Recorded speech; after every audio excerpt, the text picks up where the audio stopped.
Professor Alejo Vargas é professor titular da Faculdade de Direito da Universidade Nacional da Colômbia, é ex-vice-reitor da mesma universidade, autor de vários livros e artigos sobre temas de segurança, defesa e construção da paz. Foi assessor externo da Oficina do Alto Comissionado para a Paz, em seguida foi membro da Comissão Facilitadora da Sociedade Civil para as conversações entre o governo colombiano e o Exército de Libertação Nacional, criou o Centro de Pensamento e Seguimento ao Diálogo da Paz da Universidade Nacional da Colômbia, e coordena o grupo de pesquisa em segurança e defesa, entre diversas outras atividades que o professor já realizou ao longo da sua carreira. Então, muito obrigada, professor Alejo. Passo a palavra, então, para o senhor. Muchas gracias, profesora Fernanda, y de nuevo a todos los y las estudiantes que nos acompañan y bueno, de nuevo mi excusa por la equivocación de la hora, pero bueno, ya estamos. Bien, la idea de esta conferencia es tratar de dar respuesta o avanzar algunas respuestas a esa pregunta. ¿Por qué los colombianos no hemos podido cerrar el conflicto armado? Sobre todo porque después de que se firmó el acuerdo con la guerrilla de las FARC hace 4 años, siempre se creyó que ya con eso terminaba el conflicto armado colombiano. Pero evidentemente no. Por eso nosotros en Colombia decimos que estamos más, bueno, en un post-acuerdo antes que en un post-conflicto. Bien, el punto de partida es que se trata de un conflicto asimétrico de larga duración entre el Estado colombiano y grupos alzados en armas contra él. Esto me parece que es muy importante precisarlo, porque a veces hay personas, analistas, que probablemente de la mejor buena fe, pareciera que suponen que se trata de un conflicto simétrico, que es igual las fuerzas del Estado y las de un grupo guerrillero o de otro tipo. Y evidentemente no, el Estado es mucho más fuerte desde el punto de vista militar, desde el punto de vista de legitimidad política, de legalidad, y eso es muy importante para todos los efectos. Otra cosa es que siempre en la solución de conflictos se construyen en la mesa de negociación lo que podemos denominar una simetría simbólica entre las partes, y pareciera que es entre partes iguales, pero es solo iguales en la mesa. Una vez se sale fuera, evidentemente hay una simetría. Segundo, el Estado colombiano nunca ha controlado, a través de su historia de Estado independiente, nunca ha controlado plenamente lo que podemos denominar los monopolios clásicos, es decir, el monopolio de la fuerza, de la coerción, el monopolio de la justicia, el monopolio de la tributación y el monopolio del control territorial. Obviamente, hoy día tiene mayor control que lo que tenía hace 50 o hace 100 años, es decir, no es un tema estático, como ustedes saben, es algo que ha venido evolucionando a lo largo del tiempo, pero podemos decir que todavía hoy día no termina de ese control. Y eso, hay que decirlo, es una situación recurrente en muchos estados, en la mayoría, diría yo, de los estados del mundo. Tercer elemento de entrada es que hay una recurrente persistencia de la violencia con motivaciones políticas a lo largo de toda nuestra historia. Y, sin embargo, y este es el cuarto elemento, a pesar de lo anterior, también hemos tenido a lo largo de toda la historia una gran capacidad para resolver los enfrentamientos violentos internos por vías negociadas, por vías concertadas. Bien, podemos decir que la caracterización clásica del conflicto interno armado, y aquí aclaro por qué denomino caracterización clásica, porque ya al inicio de este siglo XXI, en los gobiernos del expresidente Álvaro Uribe, hubo la tendencia influido por lo que fueron los atentados terroristas del 11 de septiembre en Washington y New York, a decir que en Colombia no había un conflicto interno armado, sino que lo que había en Colombia era un atentado, una acción terrorista de grupos armados contra el Estado y la sociedad. Pero a lo largo de cerca de 30 años, los gobiernos y, por supuesto, los analistas hemos considerado que el conflicto interno armado es un conflicto de naturaleza social y política, que tiene mucho que ver con la configuración histórica del país y que está asociado a estructuras socioeconómicas y políticas excluyentes que impiden el ejercicio de la ciudadanía para un sector importante de la sociedad, de la población. Que tenemos lo que yo he denominado una especie de telón de fondo del conflicto y de la violencia, que está asociado a esos tres factores que allí señalo. Una tendencia histórica a utilizar la violencia para conseguir, para obtener objetivos políticos. Desde el propio siglo XIX, en la posindependencia española, unas estructuras de exclusión o de inclusión perversa, como podemos llamarla, en la medida en que sectores sociales, especialmente de los más desfavorecidos, de los más marginales, se han buscado incluir, pero a través de procedimientos como la corrupción, el clientelismo, que por eso lo denominamos como una inclusión perversa.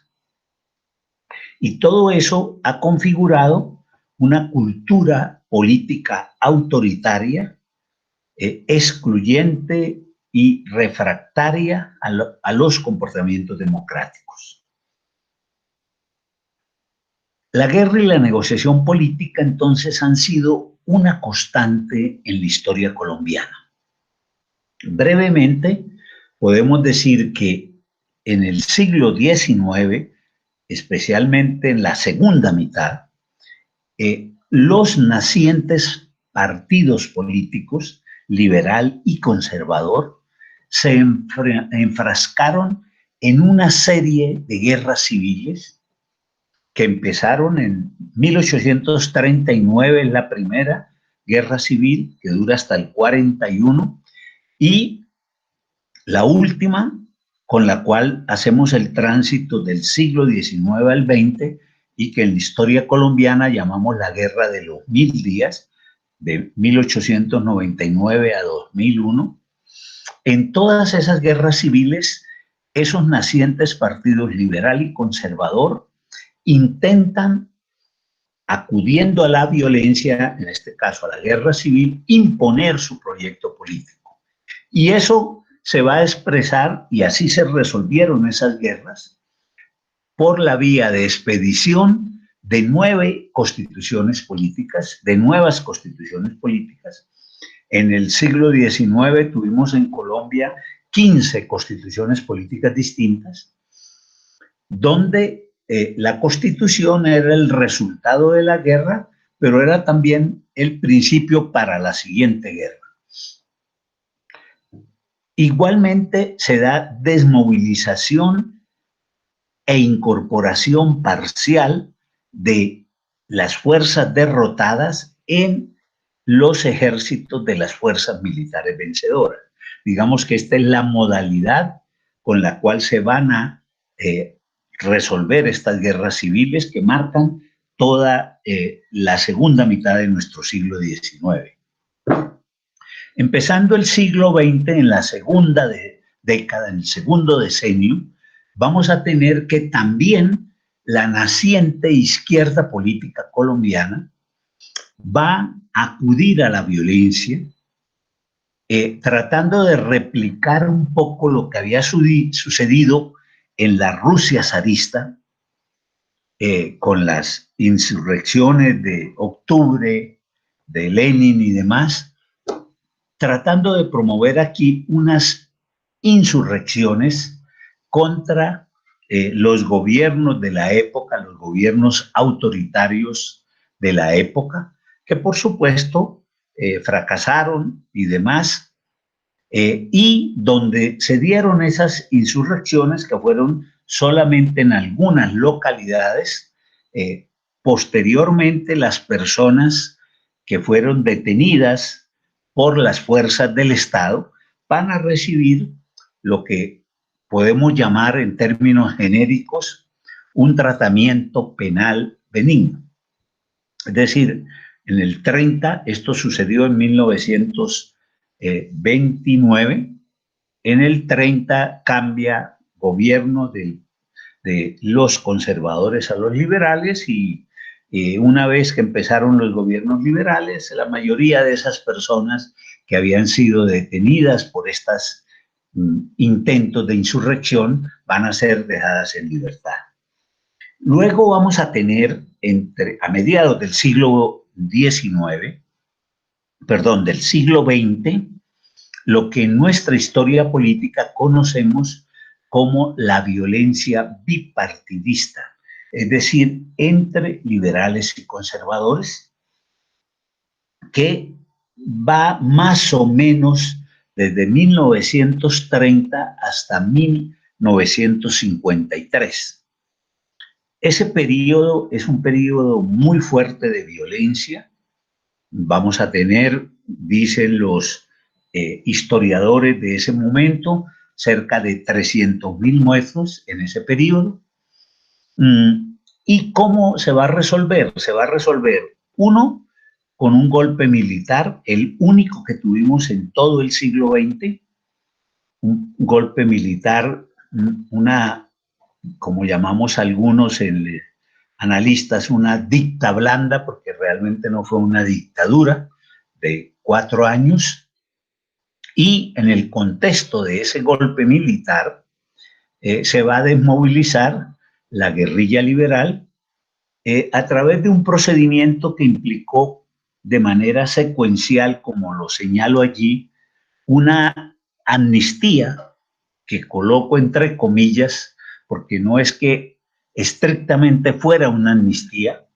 Las amnistías en la mayoría de las legislaciones son expedidas por los congresos, y en nuestro caso, pues obviamente no había congreso, porque estábamos en el contexto de un gobierno militar, pero las medidas jurídicas que expidió el gobierno militar en cuanto al alcance eran muy similares a una amnistía, es decir, perdón para todo tipo de delitos y de todos los actores.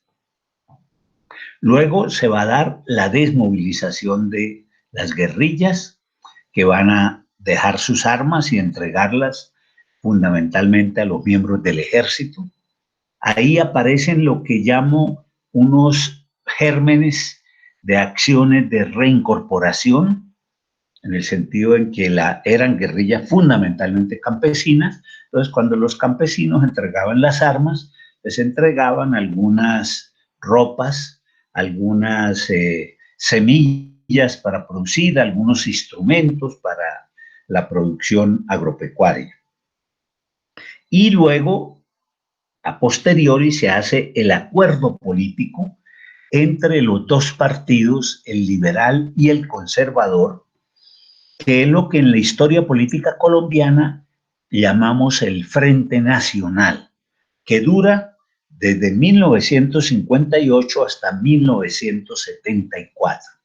16 años en que los dos partidos comparten el poder, alternan la presidencia, primero un presidente liberal, luego otro conservador, otro liberal, otro conservador, pero cada gobierno está paritariamente con la participación de los dos partidos, mitad de ministros liberales, mitad conservadores, pero igual las Cortes, igual el Congreso.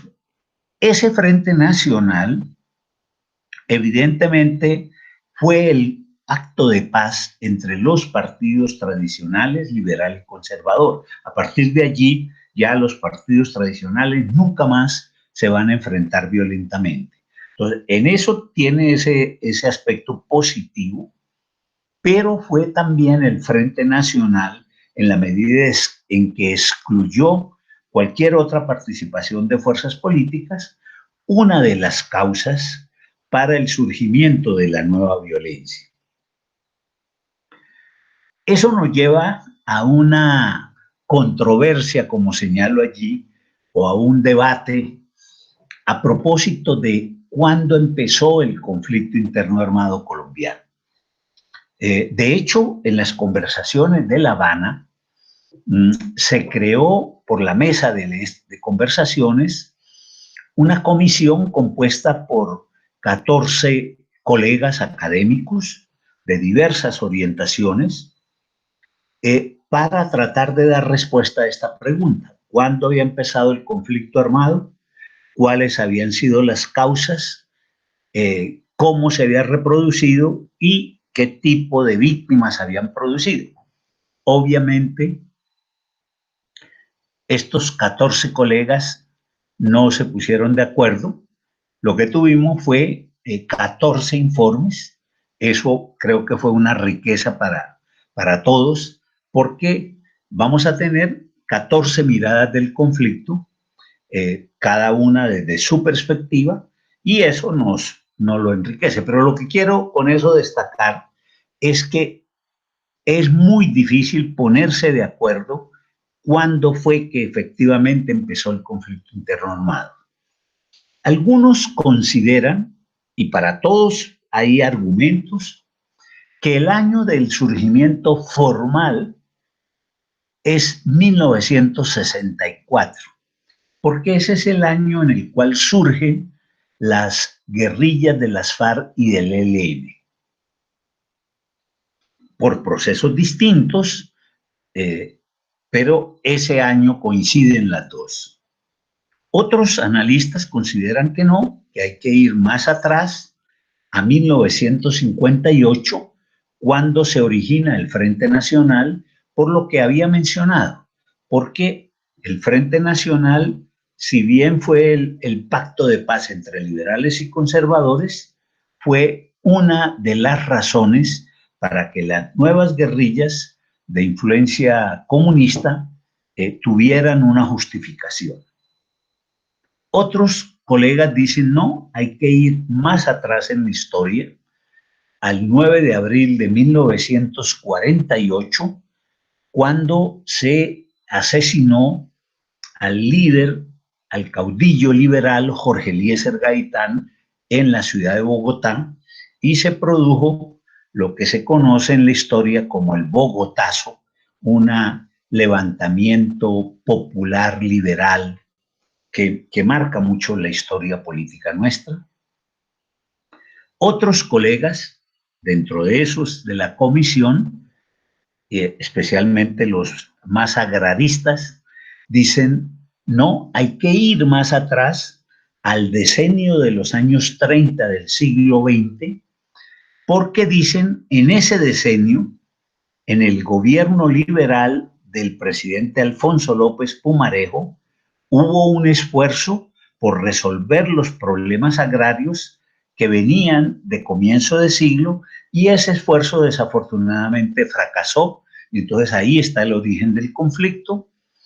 Otros colegas dicen, no, hay que ir al siglo XIX, a las luchas sociopolíticas.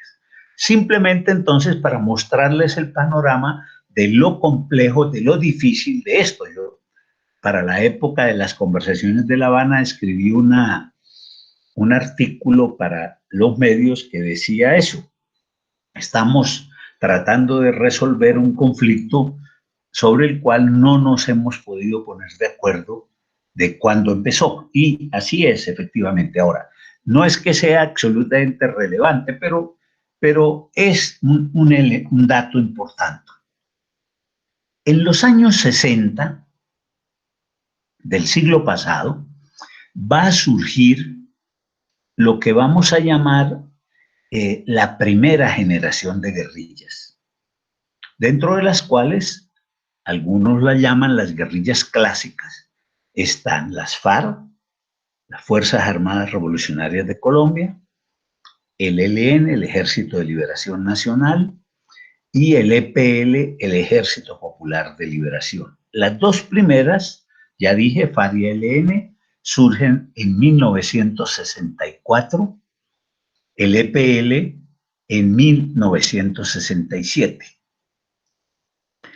En la década siguiente, en los años 70, surge una segunda generación de guerrillas, donde la más destacada, sin duda, el movimiento 19 de abril, M19, que es una guerrilla que surge de un grupo de jóvenes que eran parte de las FARC y habían roto con las FARC, y un sector de un partido populista llamado la ANAPO, Alianza Nacional Popular, que había creado el exdictador Gustavo Rojas Pinilla.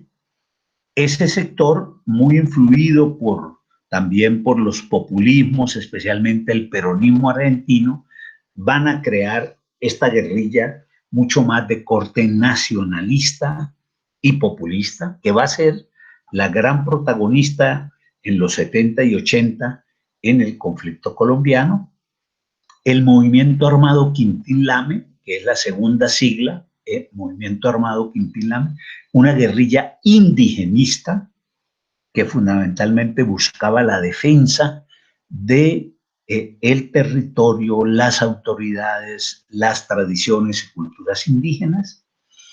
El PRT, el Partido Revolucionario de los Trabajadores, una disidencia de la guerrilla del EPL. El MIR Patria Libre, otra disidencia de esa guerrilla. El Movimiento Autodefensa Obrera, una guerrilla muy urbana. Ahí hubo un personaje brasilero que llegó por allá a Colombia en la época, creo que murió, pero bueno, fue de los... Y siguen, pongo puntos suspensivos porque en los 70 vamos a tener una gran proliferación de pequeñas guerrillas. Lo que quiero aquí destacar, estimados oyentes, es la pluralidad de actores guerrilleros. En los 80s vamos a tener el surgimiento de grupos paramilitares. Estos grupos paramilitares o grupos contrainsurgentes también tienen una historia en Colombia en las guerras pasadas entre liberales y conservadores. O sea, esa contrainsurgencia también tiene una tradición. Pero también en los 80, el narcotráfico, especialmente los cultivos de uso ilícito y las actividades delincuenciales asociadas, todo lo que implica el procesamiento, el transporte, la distribución, etcétera, van a convertirse en el mecanismo de financiación de los actores violentos, de todo tipo, de los grupos paramilitares que se vuelven el aparato armado del narcotráfico, pero también de las guerrillas, muy especialmente de FARC, que van a encontrar allí una fuente de financiación muy importante. En conclusión, esto es muy importante para lo que planteamos como pregunta. En el conflicto armado colombiano tenemos una multiplicidad de actores donde cada uno ha estado dispuesto a andar su propio camino.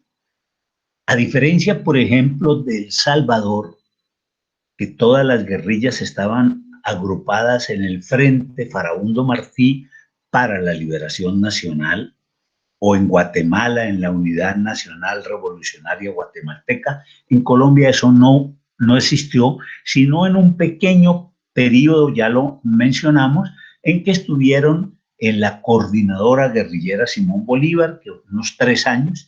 De resto, cada guerrilla siempre han dado su propio camino. Y esta es una de las primeras y más importantes pistas de por qué no hemos terminado el conflicto.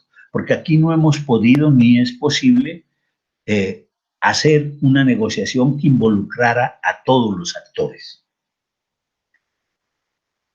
En la década de los 90, desde una perspectiva táctico-militar, si se quiere, vamos a tener un crecimiento militar de las organizaciones guerrilleras, pero también de los grupos paramilitares, lo que en la práctica implicó una generalización del conflicto armado.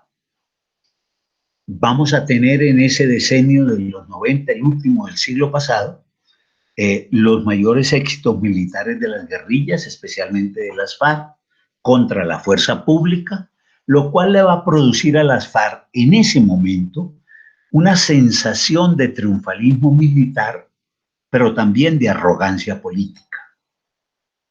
Y simultáneamente es una paradoja, una pérdida de capacidad de influencia política en la sociedad. La fuerza pública en ese periodo parecía estar más en una acción táctica defensiva, con una especie de doble actitud, acomodarse con las fuerzas guerrilleras y en algunos casos algunos miembros de la fuerza pública apoyando a estos grupos paramilitares. A comienzos del siglo XXI, la dinámica de la confrontación armada dentro de ese conflicto asimétrico de larga duración que mencioné entre el Estado y los grupos alzados en armas, pasó de lo que podríamos llamar una guerra de resistencia campesina inicial, con rasgos de las llamadas guerras de liberación nacional, a lo que podríamos llamar al comienzo de la década del siglo XXI, de una guerra de la coca, con elementos que lo que reflejan allí también es el problema agrario nunca resuelto en Colombia. Sin embargo, esa dinámica de la confrontación al final de la primera década del siglo XXI ha cambiado a favor del Estado y las Fuerzas Armadas. Y en eso influyó de manera muy importante la gran reforma militar y de la policía que se hace empezando el siglo en el marco de lo que se conoció como el Plan Colombia. Esa gran reforma militar y luego toda la política dentro de los dos gobiernos del expresidente Álvaro Uribe, sin duda, cambian la correlación de la confrontación a favor del Estado y las Fuerzas Armadas, por una combinación de esos 5 elementos que allí señalo. Inteligencia, fundamentalmente era inteligencia policial de mejor calidad, movilidad de las tropas, profesionalización de la tropa, aviación de precisión y un apoyo creciente de la sociedad. Sin embargo, eso no significa el hecho de que había cambiado la confrontación a favor del Estado, que las guerrillas estuvieran ya al borde de su extinción o su derrota definitiva. No, en las guerras hay que recordar, hay un proceso de aprendizaje mutuo de los actores. Las guerrillas empezaban ya a acomodarse a las nuevas dinámicas del conflicto, con nuevas formas de operación, que podemos resumir también en esas 4 dimensiones. Primero, eludir el combate. Las guerrillas vuelven a una clásica guerra de guerrillas y no a tratar de actuar con grupos numerosos. En ese sentido, entonces, actuar en pequeños grupos va a ser la lógica de acción. Acudir de manera recurrente a francotiradores, que sabemos es también una característica de las guerras contra insurgentes contemporáneas, que obviamente si no producen muchas bajas, sin embargo, están siempre generando una situación de zozobra. Y algo muy importante, acudir al sabotaje y a los campos minados. Especialmente los campos minados le van a permitir a estos grupos insurgentes producirle bajas a la fuerza pública a bajo costo para ellos, porque 1 o 2 guerrilleros pueden activar un campo que puede producir bajas a 10, 5, 10, 15 miembros de fuerza pública. Entonces, eso para ilustrar cómo la guerrilla también empieza a acomodarse en ese sentido. Y también es muy importante para señalar que no es exactamente porque ya estuviera a punto de la derrota que la guerrilla de las FARC acepta ir a las conversaciones de La Habana. A lo largo de 4 décadas, los colombianos hemos intentado solucionar el conflicto armado. Por eso lo que hemos hecho en Colombia, y es lo que llamamos muchos analistas, una especie de paz a pedazos, paz a destajo, una especie de paz incremental. En 1982-86, el presidente Belisario Betancur es el primero que hace una aproximación pionera en el sentido de caracterizar el conflicto en su naturaleza política y en proponerle a las guerrillas un intento de conversaciones. En el gobierno del presidente Belisario Betancur, de hecho, se expide una ley de amnistía, ahora sí, por el Congreso, probablemente la más amplia y generosa en todo el siglo XX colombiano, que hace que muchos guerrilleros que estaban en ese momento detenidos recurrieran la libertad, pero desafortunadamente solo se logra un primer acuerdo con las FARC que va a permitir la creación de un grupo político llamado Unión Patriótica como una especie de canal para que transiten los miembros de las FARC a la vida política, y una tregua que se va a mantener alrededor de 2 años.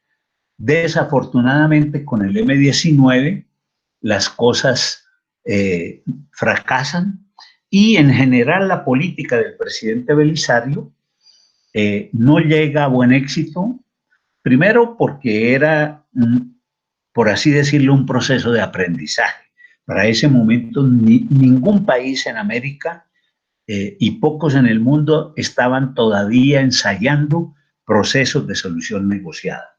Por eso, una gran equivocación del gobierno del presidente Belisario Betancur fue tratar de hacer esos acercamientos y esos acuerdos de paz sin contar con las fuerzas militares, lo cual evidentemente llevó a que las fuerzas militares se convirtieran en una especie de saboteador de esos acercamientos, y el tema definitivamente no produjo ningún resultado. El gobierno del presidente Belisario termina lamentablemente con el asalto por el M-19 del Palacio de Justicia y ese gran drama colombiano donde toda la Corte Suprema es asesinada en la toma y retoma por parte de la fuerza pública, donde mueren más de 100 personas. Y eso obviamente causa en la sociedad colombiana un impacto muy grande, que hasta hoy todavía se vive. Entonces, el presidente Belisario hay que reconocerle que fue ese primer pionero en tratar de buscar, pero desafortunadamente no hubo un diseño de política, no hubo una política pública de paz como tal, y el resultado terminó siendo muy precario. El siguiente gobierno, Virgilio Barco, 86-90, presidente del Partido Liberal, el presidente Belisario Betancur era del Partido Conservador. El presidente Virgilio Barco va a tener la primera política de paz exitosa.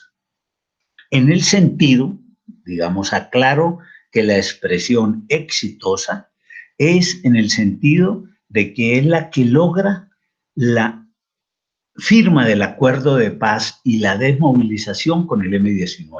Y en eso hay que decir que el M-19 y el gobierno Barco van a ser pioneros en América.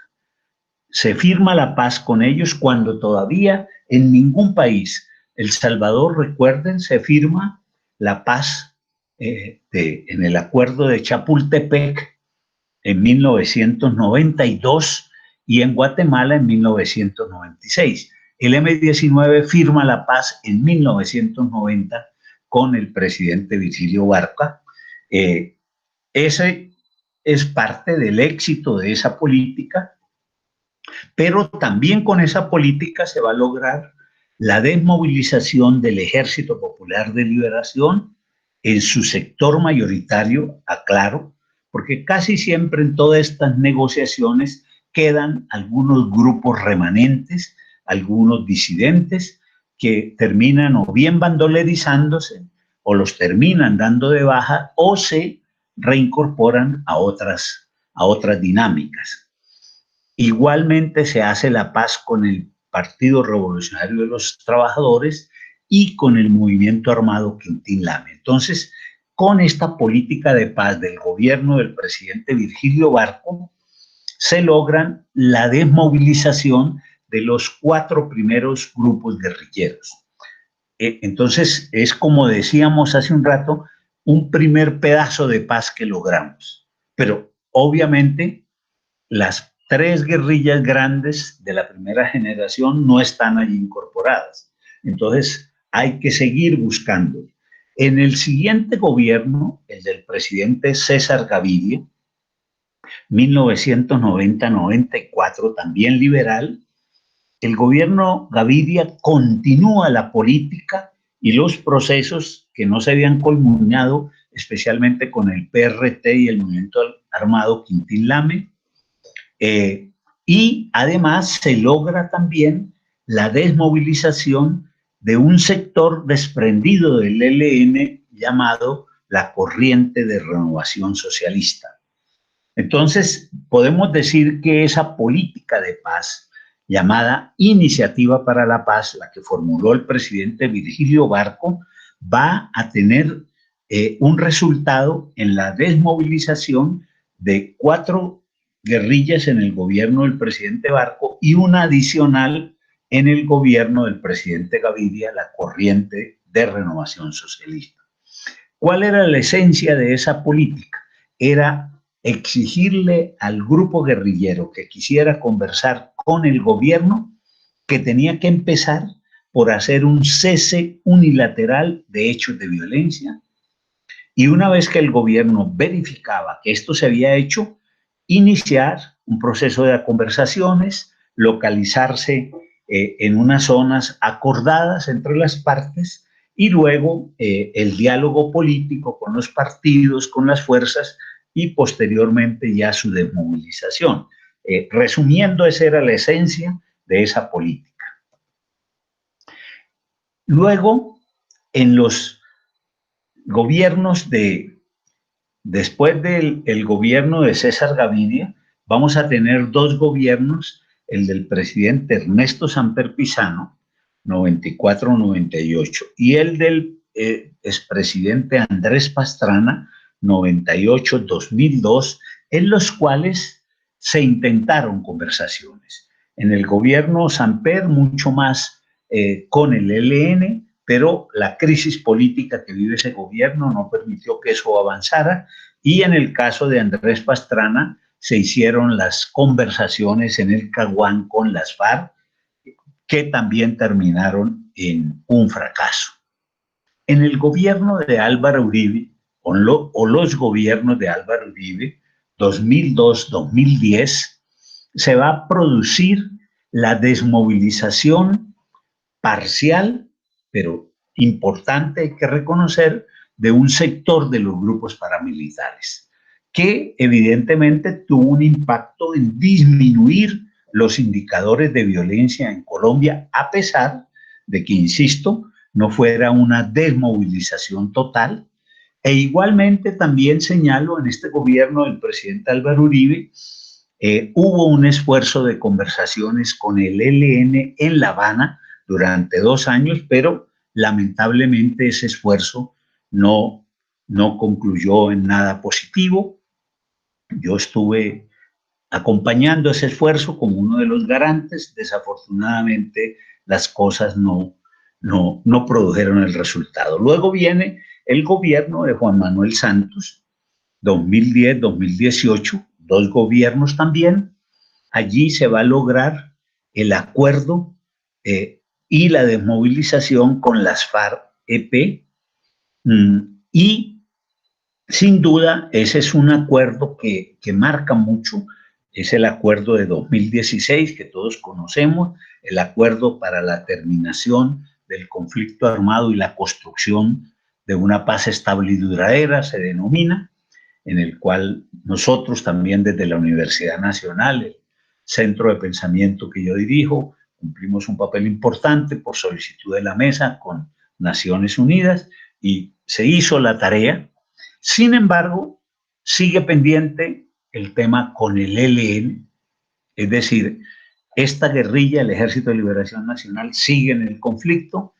También está pendiente qué se va a hacer con esos grupos remanentes de la guerrilla del EPL, y hay que definir qué tanto de esas disidencias que hay de las FARC realmente son grupos de naturaleza política, porque ahí hay grupos de todo. Ahí hay unos grupos que simplemente son grupos de narcotraficantes dedicados al tema del tráfico de drogas, que de política no tienen nada. Algunos probablemente sí, pero ese es un pendiente muy grande. Entonces, como vemos, ha sido un esfuerzo de hacer una paz incremental o a destajo, porque la naturaleza del conflicto armado lleva a eso. Es decir, en Colombia no es posible que se pudiera hacer una negociación de la totalidad de actores insurgentes. Por eso, muy difícil en el caso colombiano marcar un antes y un después dentro del conflicto, como sí lo hubo en otros casos, especialmente como los de Centroamérica, Salvador y Guatemala. Quedan grandes problemas pendientes y la búsqueda de condiciones favorables. Primero, hubo una gran equivocación en el gobierno del presidente Santos y en el actual, y es la incapacidad del Estado colombiano para tener una presencia efectiva en los territorios, con eficacia y con una legítima política de seguridad. Esto hizo que esas zonas que los frentes de las FARC abandonaron para iniciar su proceso de desmovilización, no las copó el Estado y fueron copadas por otros actores armados de naturaleza política o de crimen organizado. En eso también es muy importante señalar la estrategia fallida frente a los cultivos de uso ilícito, especialmente el cultivo de coca, y eso llevó a que no solo no disminuyera el cultivo de coca, sino que se incrementara el área sembrada. Y si a eso se suma que no existió unas políticas sociales eficaces para esos sectores campesinos dedicados a esos cultivos por las condiciones, allí continúa siendo la siembra de coca y toda la actividad colateral uno de los alimentadores de toda la violencia colombiana. Igualmente, queda pendiente que haya un gobierno, que no parece ser el actual, que tenga disposición a llegar a acuerdos con la insurgencia del ELN y a explorar seriamente fórmulas con otros actores delincuenciales, especialmente grupos organizados de crimen organizado, con los cuales, si bien no se trata de hacer una negociación política, sí de proponer y de explorar fórmulas de desmovilización de estos grupos a través de lo que podría uno llamar una política penal o un tratamiento penal benigno. Ahora, hay que decir que el ELN es también una guerrilla que no tiene realismo. Es decir, el ELN tiene que entender que ya no hay ninguna opción de triunfo y que de ninguna manera ellos se pueden equiparar a un Estado. Es una pequeña guerrilla de no más de unos 3.000 combatientes que tiene entronques en algunos sectores sociales, pero que no tiene, más allá de producir daño, ninguna posibilidad de futuro. Y si ellos no hacen eso, así haya un gobierno con disposición de negociar, pues va a ser muy difícil encontrar una solución.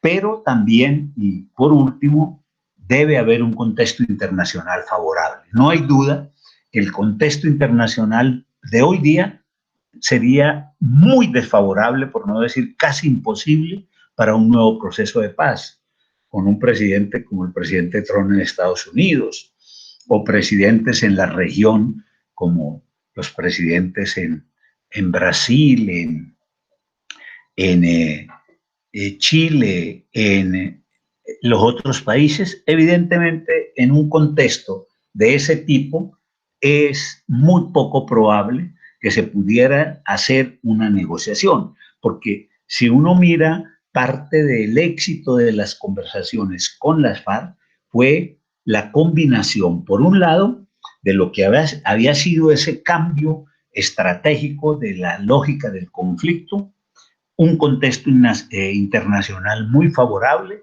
con la presidencia del presidente Obama en Estados Unidos, de Raúl Castro en Cuba, de Hugo Chávez en Venezuela, y de una serie de gobiernos progresistas, para no llamarlos de izquierda, porque esa es una discusión diferente, pero progresistas, para usar una expresión bien genérica, en la mayoría de los países de la región, que apoyaron, que enviaron siempre un mensaje positivo y a las FARC un mensaje muy claro de que los tiempos de la violencia ya habían terminado, que ya no era la época para lograr una posibilidad.